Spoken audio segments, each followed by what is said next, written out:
"Do not leave the floor, Miss Carlisle," Dominic, Duke of Kingsmere said, offering his hand, before the whole ballroom could watch hers fall. Across the polished floor, Lucinda Marsden stood beside Arthur Norwood, with Beatrice's promised pearls at her wrist. She was smiling softly, almost tearfully, as if betrayal were only a sad change in the music. Arthur did not look at Beatrice. That was the cruelest part. Dominic did not explain why he had crossed the room. His gaze dropped once to the little blue assembly book in Beatrice's hand, the worn Morocco cover bent at the corners, the ivory pencil tucked into its spine. That single glance frightened her more than pity would have done. He had seen the book. He had seen her. The Kingsmere Hall Spring Assembly hummed with voices, perfume, beeswax, and silk. Then, in the space around Beatrice, everything went dead. She heard the rustle first, the county turning its head. A fan stopped. A glass touched a tray too sharply. For 2 days, Beatrice had practically lived in this ballroom. She had corrected seating cards, calmed the musicians, and stitched the torn thumb of Lucinda's glove before the first carriage arrived, because Lucinda had laughed, "No one mends as neatly as you two, Bea." Usefulness had always been Beatrice's safest gown. If she was necessary, she could not be sent away. If she smiled and made herself convenient, people might forget how little fortune she possessed. Then Lucinda had entered on Arthur's arm. The pearl bracelet on Lucinda's wrist caught the candlelight. Arthur's mother had once clasped that same bracelet around Beatrice's wrist for a moment and said it would suit her on her wedding morning. Now it shone against Lucinda's skin as though it had never belonged to anyone else. Beatrice did not gasp. She did not sway. The bright, pleasant mask she had perfected over years of being the poorest gentlewoman in every room snapped firmly into place. "Smile," she told herself. "If you smile, it is not a tragedy." Her fingers closed around the blue book until the ivory pencil bit into her palm. She took a half step toward the terrace doors where the shadows were kind and discarded women were expected to vanish. That was when the Duke of Kingsmere stepped into her path. He did not look at Arthur. He did not look at Lucinda. He looked only at Beatrice, his gloved hand steady between them. Dominic was not a man built of cold marble. He did not make rooms tremble by withholding warmth. He was the warmth. He was the beloved master of Kingsmere, the gentleman who remembered every tenant child by name, laughed with old officers, bowed to dowagers as if their grievances were treasures, and made even the shyest girl believe she had been welcome all along. Tonight, he gathered all that warmth and placed it like a cloak around Beatrice. "Your Grace," she managed. Her voice was thin enough to break. "I fear I have forgotten a task in the supper room." "The supper room is in excellent order," Dominic replied, and just loud enough for the nearest gossips. "Because you arranged it. I believe the musicians are waiting on us, Miss Carlisle." To refuse a duke would have been an act of open rebellion. To accept felt like stepping from a ledge. Beatrice placed her hand in his. The orchestra, taking its cue from the master of the house, struck up a country dance. Dominic led her down the center of the floor. A gentleman in military scarlet moved back to give them space. 2 young ladies stared from behind their fans. At the edge of the crowd, Lucinda's mouth parted. Beatrice kept her chin high. The smile hurt. She waited for Dominic to say he was sorry. She waited for him to be kind, in the ordinary, humiliating way as one was kind to a wet dog. He did not. "I noticed you moved the dowagers nearer the hearth," he said, stepping perfectly with the music. Beatrice blinked and nearly missed the turn. "Your Grace."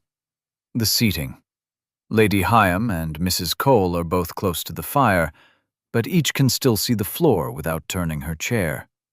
It was a very clever peace treaty. She stared at the pearl pin in his cravat, entirely unmoored. He was not speaking to a jilted girl. He was speaking to the person who had built the evening. "They prefer to feel included," she said, her voice low, "even when they are determined not to enjoy themselves." Dominic's eyes warmed. "And the tempo?" "The musicians were dragging the first set. A slow room gives people too much time to whisper." "Then you have saved us twice." The honesty of his praise struck harder than pity. Beatrice's fingers loosened on the blue book. Dominic turned her gently through the figure. "Kingsmere has not hosted the Midsummer Charity Assembly in 4 years. The committee has already lost 2 secretaries and 1 treasurer to panic. I find myself in need of a lady with a cool head, a good pencil, and no fear of dowagers." Beatrice could not stop herself. "Everyone fears dowagers, Your Grace." "I stand corrected. A lady who fears them intelligently." His smile was quick, but not careless. "Mrs. Prescott has agreed to remain as chaperone if you accept the post. I would pay you properly from the estate account, not as charity, as wages for work no one else appears able to do." Beatrice missed the next step. Dominic caught her elbow and righted her before the room could notice. Wages. Respectable work. A place made not from being chosen as a bride, but from being trusted as a mind. "I will consider it, Your Grace," she said carefully. "Good." The dance ended. When Dominic bowed, Beatrice saw Arthur near the punch bowl. He looked relieved, as if the Duke's attention had tidied away the shame Arthur had made. Lucinda was not relieved. Her hand had closed over the pearl bracelet so tightly her knuckles shone white. Beatrice drew one full breath. The Duke had not asked her to dance because she was broken. He had asked because he had been watching her build. A week later, Kingsmere Hall had become a moving puzzle of linen wax flowers and human vanity. Beatrice sat at a small desk in the morning room, her blue book open beside a stack of calling cards. Ink marked 2 of her fingers. Mrs. Isabella Prescott, an unmarried cousin of Dominic's late mother, and a lady of unassailable propriety, sat by the window with her needlework and a cup of chocolate. Doors remained open. Footmen passed. No one in the county could say Miss Carlisle was alone at Kingsmere with a duke. Still, the house was never quiet. Neighbors called before noon and remained for luncheon. Officers from the garrison came to inspect the card room and stayed to play billiards. The vicar arrived to discuss the parish roof, then became distracted by the charity subscription list. Through the open doors, Beatrice watched Dominic move among them all. He was astonishing. He praised a footman for balancing a tray through a crowd. He remembered that Mrs. Cole took her tea with more cream than sugar. He laughed when an elderly colonel told the same hunting story twice. Warmth seemed to pour from him without effort. Yet Beatrice, who had lived too long by pleasing others, began to hear the strain beneath it. His laugh came a breath too quickly when the conversation paused. His hand moved to straighten a vase that did not need straightening. When a guest said, "How peaceful Kingsmere must be when we all depart," Dominic's smile held, but the fingers at his side curled once against his palm. "He never stops," Beatrice thought, tapping the ivory pencil against her book. "He never allows a silence to find him." She understood too well. Her own smile was a needle and thread. With it, she stitched herself into places that had not been made for her. "A lovely morning, Miss Carlisle," a voice chimed from the doorway. Beatrice looked up. Lucinda stood there in rose muslin, fresh as a flower carried in for admiration. Arthur hovered behind her, hat in hand, looking at the floor with the deep discomfort of a gentleman who wished his cruelty would become someone else's poor manners. "I brought some patterns for the floral arrangements," Lucinda said. She crossed to the desk and laid down several sketches. "I do hope you are not too wounded by everything to manage the midsummer assembly. If the strain proves too great, Beatrice dear, I am perfectly willing to help." The word wounded was meant to be a ribbon wrapped around a knife. Beatrice's bright mask slid into place. "How kind of you," she said, folding the sketches into a neat square and setting them beneath the blue book. "His Grace has given me very particular instructions. I would not wish to burden you." Mr. Mortimer Tremaine, who had a gift for appearing wherever an unkind sentence might ripen, paused in the corridor. "Miss Marsden has a celebrated eye," he announced. "That supper arrangement last week was your suggestion, was it not?" Lucinda lowered her lashes. "Oh, I merely mentioned what might look pretty." "Actually," Dominic said warmly. He entered without hurry. No anger showed on his face. That made the room listen more closely. He walked past Arthur, past Lucinda's rose skirts, and stood beside Beatrice's desk. "I believe the supper arrangement was Miss Carlisle's design," he said. "I saw the plan in her ledger before a single table was moved. A masterclass in preventing hungry gentlemen from trampling elderly ladies. Do you not agree, Miss Marsden?" Lucinda's smile froze. "Indeed, Your Grace. Beatrice is very good with lists." "She is good with people," Dominic corrected, gently enough that it could not be called a rebuke, and clearly enough that everyone knew it was one. He looked down at Beatrice. "She sees what everyone else overlooks." There it was again, the dangerous warmth. Not the broad kind he offered the room, but something narrow and exact, meant only for her. Arthur cleared his throat and ushered Lucinda away. Mr. Tremaine vanished down the corridor with news in both hands. Beatrice looked at the ink on her fingers. "You did not have to do that." "Do what?" "Defend my honor over table settings." Dominic leaned one hand on the edge of the desk. "It is not your honor I defended. It was the truth." "Truth is a troublesome guest. It rarely waits to be invited." His smile deepened. "Then we must give it a chair by the fire." He tapped the edge of her blue book. "Now, the musician's platform. Will it hold 12 men, or must we reinforce the boards?" He did not ask whether Arthur had hurt her. He did not ask whether she still loved him. He asked for her judgment. The tightness in Beatrice's shoulders eased by one careful inch. "We must reinforce it," she said, opening her book. "Unless you wish the cellist to descend into the wine cellar before the second set." Dominic laughed, and for one instant, the morning room seemed to belong to only the two of them. Beatrice looked down before he could see what his laugh had done to her. They spent the next fortnight tracing the bones of Kingsmere. Beatrice measured the ballroom with a ribbon while Dominic held one end and pretended solemn terror whenever she told him not to move. They paced the terrace to determine where lanterns would be hung. They argued over whether the supper tents should open toward the garden or the card room. Beatrice calculated candle costs. Dominic authorized the steward to pay them without questioning a single figure. Their rhythm became a quiet language. She pointed with her pencil. He moved the urn. She frowned at a doorway. He summoned 2 footmen before she spoke. She wrote a name in the blue book. He said, "Lady Hyam requires a chair with arms." And Beatrice felt the warmth of being understood in her work. He was careful too. Mrs. Prescott was always near enough to satisfy the county and far enough to allow conversation. If Dominic handed Beatrice a cup of tea, he handed one to Mrs. Prescott first. If he needed Beatrice to inspect the gallery, he sent a maid ahead to open the shutters.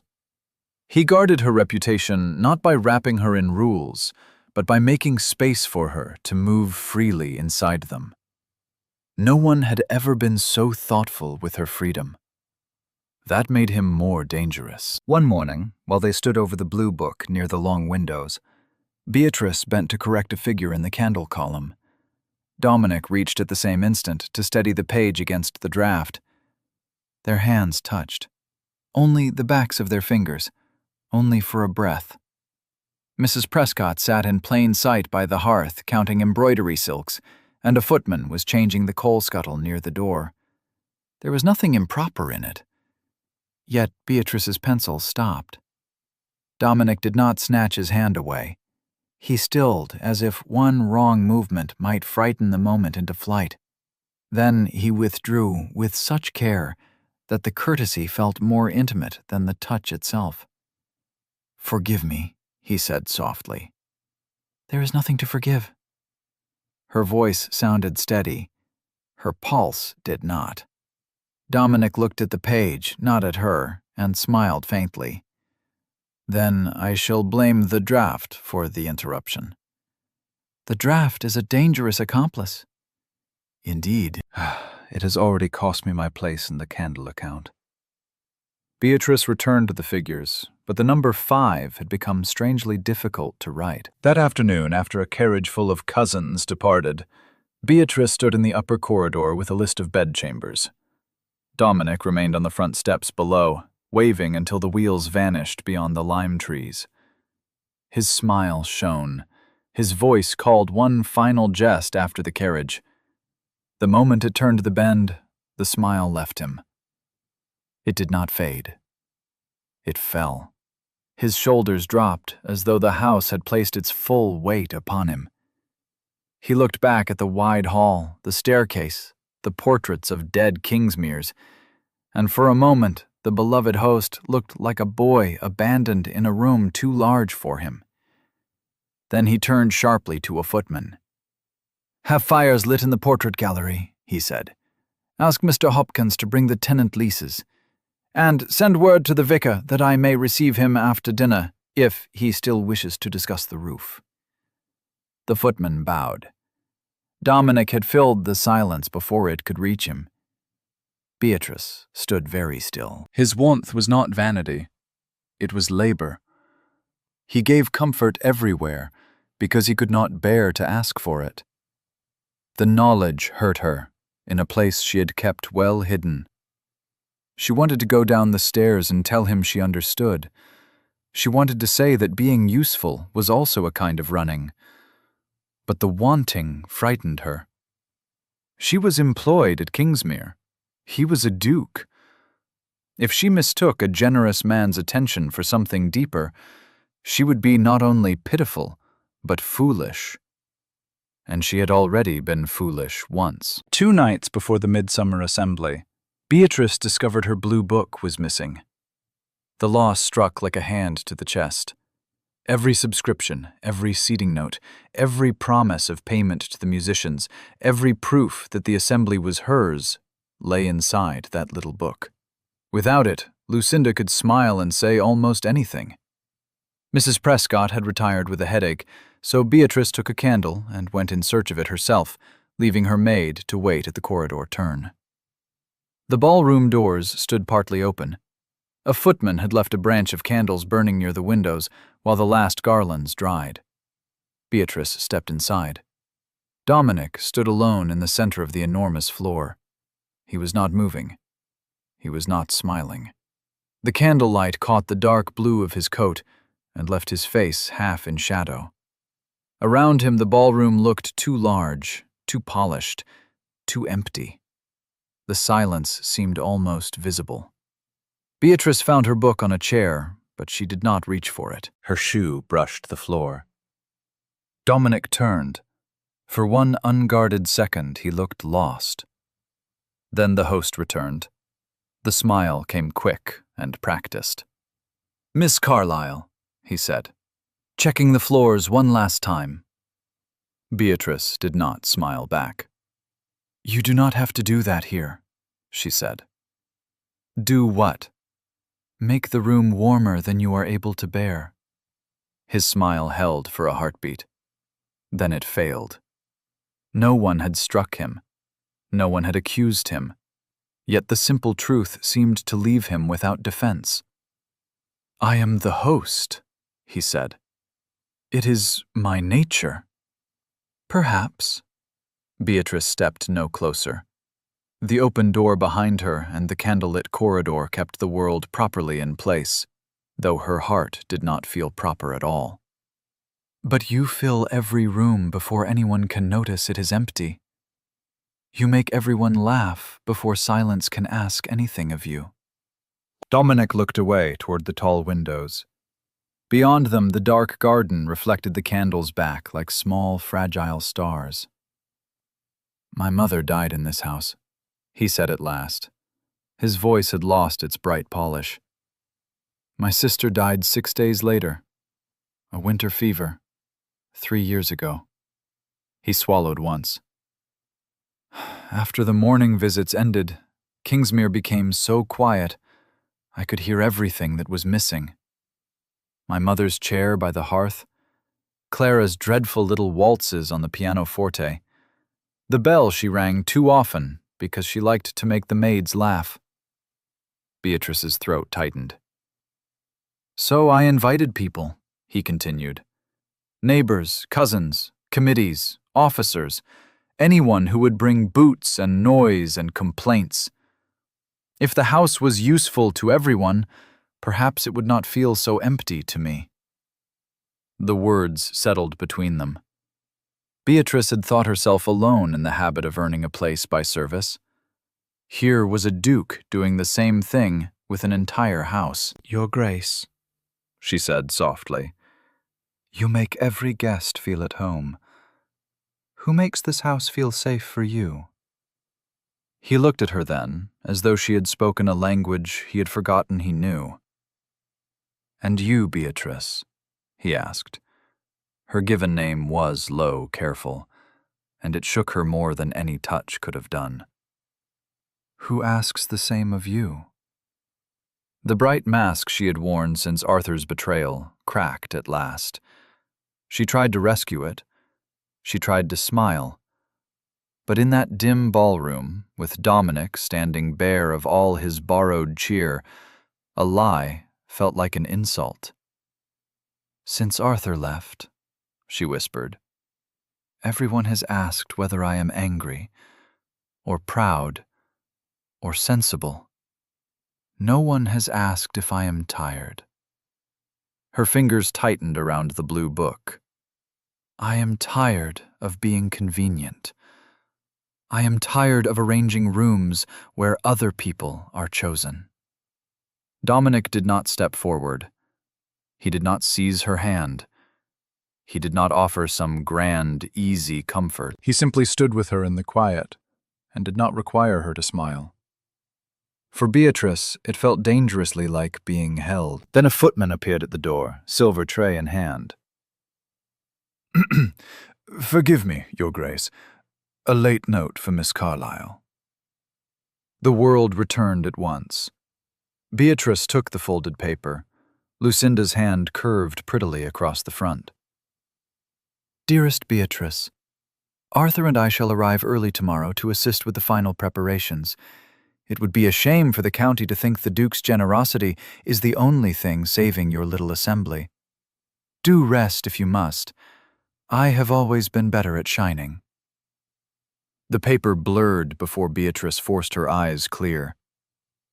They were coming to take this, too. The morning of the Midsummer Charity Assembly arrived in a storm of flowers, linen, and orders.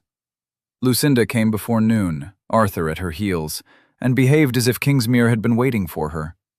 She praised the garlands loudly, then suggested they needed a touch more life. She moved a vase 2 inches, glanced around to see who noticed, and sent a maid for more ribbon without asking Beatrice. Beatrice stood with her blue book open, recording the arrival of the rented palms.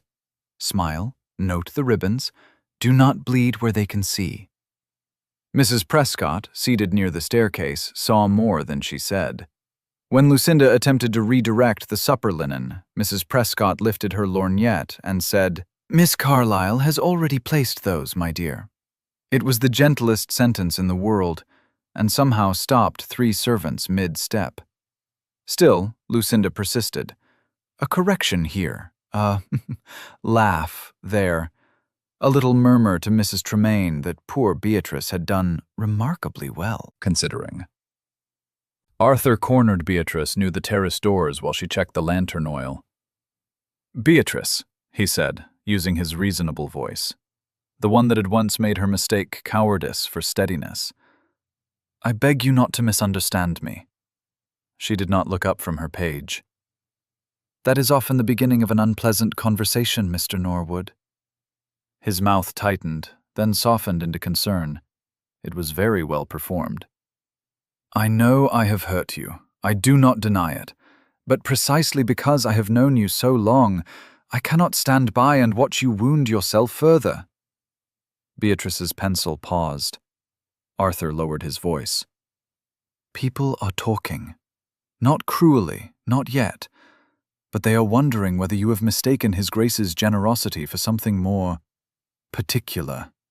Kingsmere is kind to everyone. That is his nature. He sees a lonely widow, he finds her a better chair. He sees a frightened child, he gives it a sweet. He sees you standing alone after an unfortunate disappointment, and he offers you occupation." Occupation. The word was polite enough to pass in any drawing room. It struck like a slap. Arthur continued, gentler still. "You have always had a tender imagination beneath all those lists. I used to admire it. But Lucinda understands how the world looks at such things. She knows how to be admired without appearing to ask for it. You are cleverer than she is, perhaps, but cleverness behind a ledger is not the same as belonging beside a duke." The old wound opened with terrible ease. Beatrice stared at the lantern figures in her book, but the numbers blurred.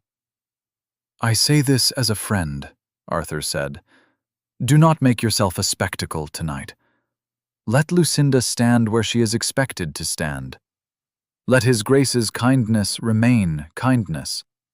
If you force the room to choose whether he is honoring you or pitying you, you may not like the answer." There it was.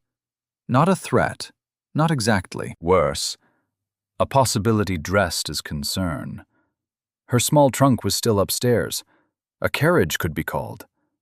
If she left before the first guests arrived, Lucinda could have the shine. Arthur could have his comfort. Dominic would be spared the gossip of a poor, discarded woman standing too near his name. Beatrice closed the blue book. Dominic appeared in the terrace doorway. He took in Arthur's closeness, Beatrice's pale face, and the book pressed flat under her hands. For the first time since she had known him, his warmth disappeared entirely. What remained was not coldness.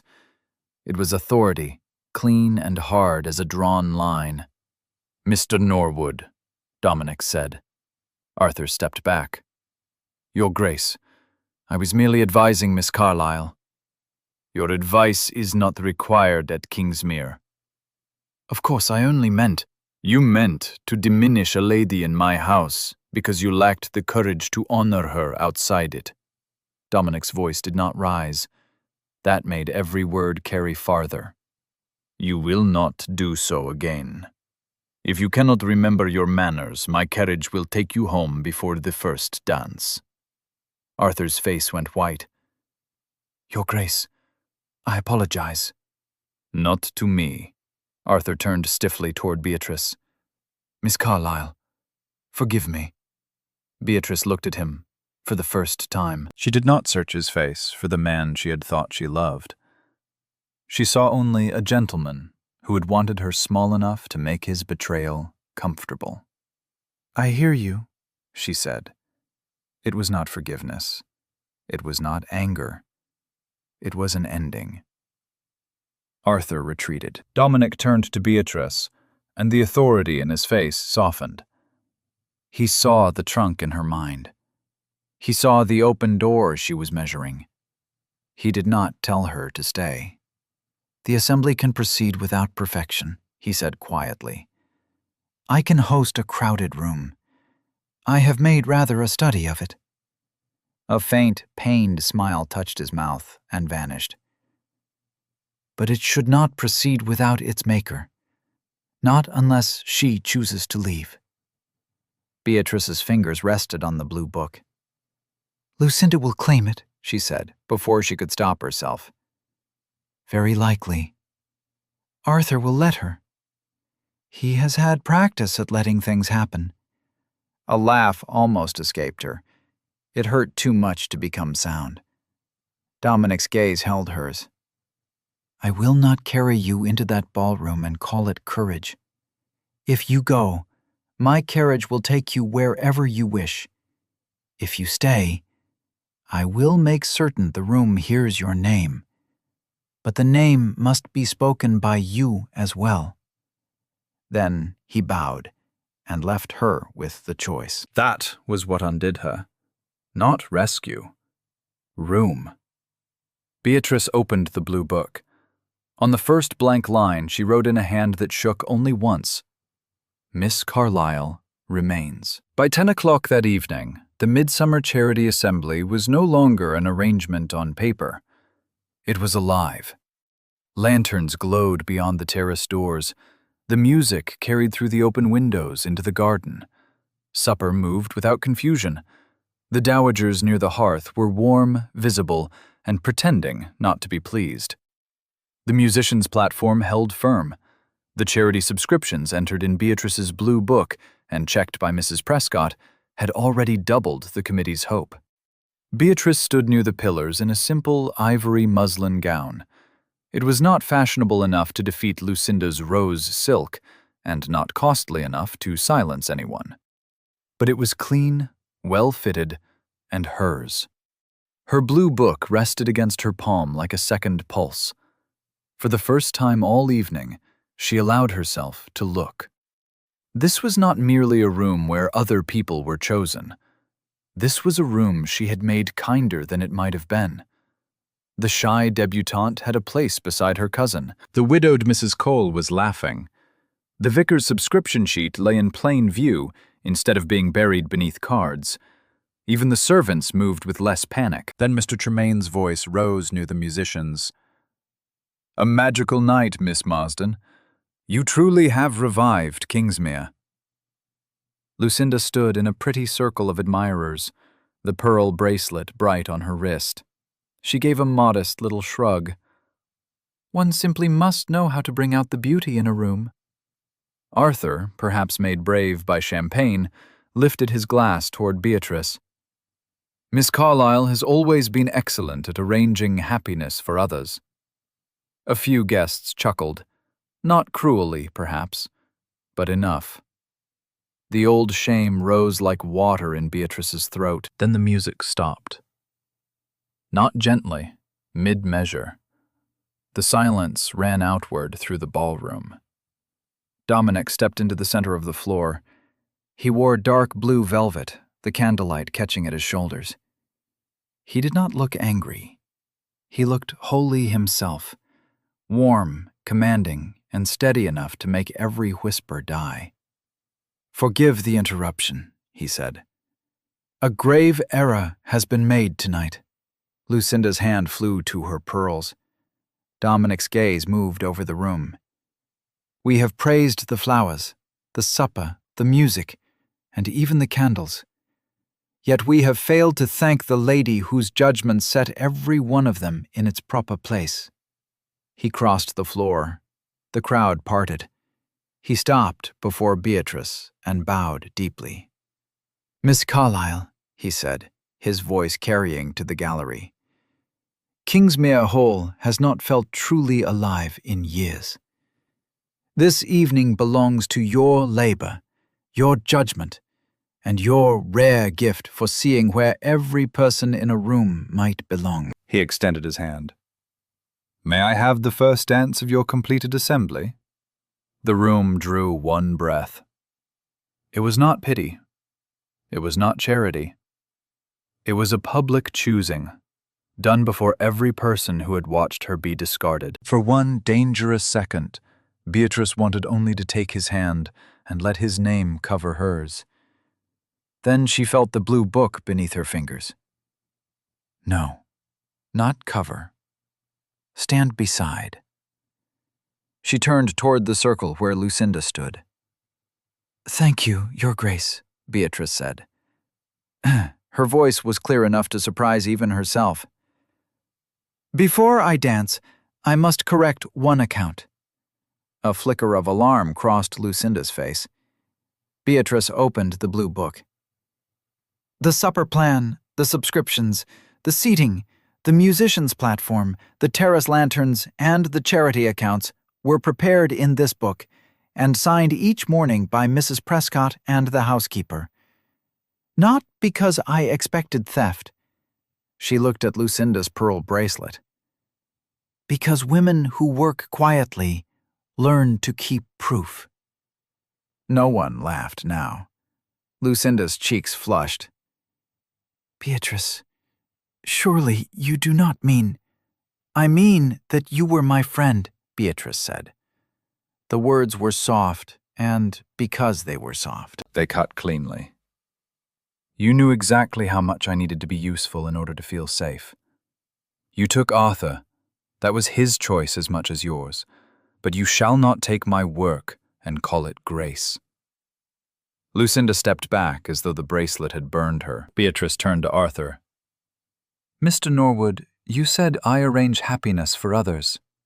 You were correct." She closed the blue book with a firm snap. "I therefore release myself from the task of arranging yours. Whatever understanding once existed between us ended when you chose to make me learn of your new attachment in a ballroom. I will not carry the shame of a promise you abandoned." Arthur opened his mouth. No words arrived. At last he bowed stiff and red-faced. A murmur moved through the room. It did not feel like pity now. It felt like a door opening. Beatrice faced the guests, her heart hammering so hard that the book trembled in her hand. "For any family in the county wishing its assembly to begin on time, feed its guests before midnight, and keep its dowagers from freezing in a corner. Mrs. Prescott will receive inquiries on my behalf." Mrs. Prescott's mouth twitched. "With pleasure." A ripple of startled laughter warmed the room, not at Beatrice, but with her. The power in the ballroom shifted. Dominic had given her the floor. Beatrice had used it. She turned back to him and placed her hand in his. "I would be honored to dance, Your Grace." As he led her into the center of the room, his voice dipped low enough for her alone. "Brilliantly done." "I was terrified," she whispered. "I know. Do not sound so pleased." "I am not pleased you were frightened." His hand settled at the proper place, near her waist, steady and warm. "I am honored you stayed." The music began again. This time, when Beatrice smiled, nothing in her had to pretend. A month later, morning light poured across the Kingsmere ballroom. The house was quiet. Not dead quiet. Not the kind that pressed its fingers into old wounds. It was the restful quiet of polished floors after guests had gone, flowers cut back, curtains drawn from clean windows, and a pianoforte waiting without accusation in the corner. Beatrice sat at a small table near the terrace doors. Mrs. Prescott was in the next room, answering correspondence, though she had already declared herself more secretary than chaperone these days.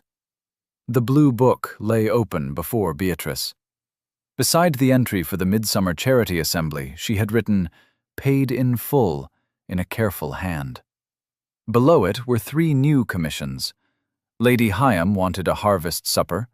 Mrs. Cole wished to host a musicale for her niece. Even Mr. Tremaine had sent a note, asking whether Miss Carlisle might advise his sister on a dinner where nobody important would be placed near the draft. Beatrice smiled. A month ago, the book had been proof that she was useful. Now it was proof that usefulness need not be a chain. It could be a door if she chose where it opened. Footsteps crossed the floor. Dominic entered without a coat, his cravat less exact than usual. He looked not like the son of the county, but like a man who had slept, woken, and found the room did not need a performance. He stopped beside the table. "Miss Carlisle?" "Your Grace." His gaze fell to the book. "The enterprise thrives." "It does." She dipped her pen. "Thanks to my first patron." "Your first patron takes far too much credit." "Your first patron is a duke. I assume he is accustomed to it." Dominic laughed softly, then let the sound fade without rushing to replace it. He looked around the quiet ballroom. His eyes rested for a moment on the pianoforte. "I sat here yesterday for nearly 10 minutes, he said. "Alone?" "Alone." Beatrice set down her pen. "I did not like every minute," he admitted, "but I did not run from it." Her heart moved toward him with such force that she had to fold her hands in her lap. "That is a beginning," she said. "It is." He drew out the chair beside her, but did not sit until she inclined her head. "I am learning that a house need not be crowded to be alive. But I find I do not wish to learn the rest alone." Beatrice looked at him. There was no audience now, no Arthur, no Lucinda, no room full of people waiting to decide what she was worth. Only Dominic, warm and uncertain, asking without command. "Is there room in the life you are arranging," he said, "for a man who is still learning how to be cared for?" Her hand moved toward the blank page, then stopped. The hesitation surprised her. It surprised him too, though he was too kind to press it. Beatrice looked down at the 3 new commissions. Ink, wages, names written in her own hand. A future no one had granted her out of pity. A future she had earned. A small fear rose, quiet and sharp. A duke's name was a very large thing. It could shelter a woman. It could also swallow her. She had only just learned the shape of her own life. She could not bear to become a graceful shadow in his. Dominic saw the fear before she could hide it. He sat back slightly, giving her more space than the distance required. "I should say this better," he said. "I am not asking to take over the life you are arranging. I am not asking you to lay down your book and become part of mine." Beatrice's throat tightened. "What are you asking?" His voice was quiet. "To be written in where there is room. To stand beside the work, not above it. To be corrected when I forget. To learn the difference between offering shelter and casting a shadow." The fear did not vanish at once. Real fears rarely did. But it loosened. Beatrice breathed in. Then she opened the blue book to a blank page. At the top, she wrote, "Future Arrangements." Dominic watched, very still. Under it, Beatrice wrote, "Work that is mine, rooms that are kind, quiet that does not frighten us." Then she paused and added, "Dominic, if he continues to ask rather than assume." His breath caught. "A demanding contract." "A fair one." "May I sign it?" She offered him the ivory pencil. He took it. His fingers brushed hers, barely, but neither of them pretended not to feel it. Beneath her words, in his strong, slanted hand, he wrote, "Dominic, who will ask." Beatrice looked down at the 2 hands, 2 scripts, 1 page. For years, she had believed being chosen meant being lifted out of a room by someone else's power. Now she knew better. Sometimes being chosen meant being seen clearly enough to choose back. Dominic closed the blue book gently, as though it were something precious. "Will you walk with me on the terrace, Miss Carlisle?" Beatrice rose and placed her hand on his arm. "Yes, Your Grace," she said. Then, because the bright mask was gone and the woman beneath had a voice of her own, she added, "Dominic." His smile came slowly. Not for the county, not for the room, for her. Together they crossed the quiet ballroom, leaving the closed blue book on the table behind them, no longer a shield, but a promise.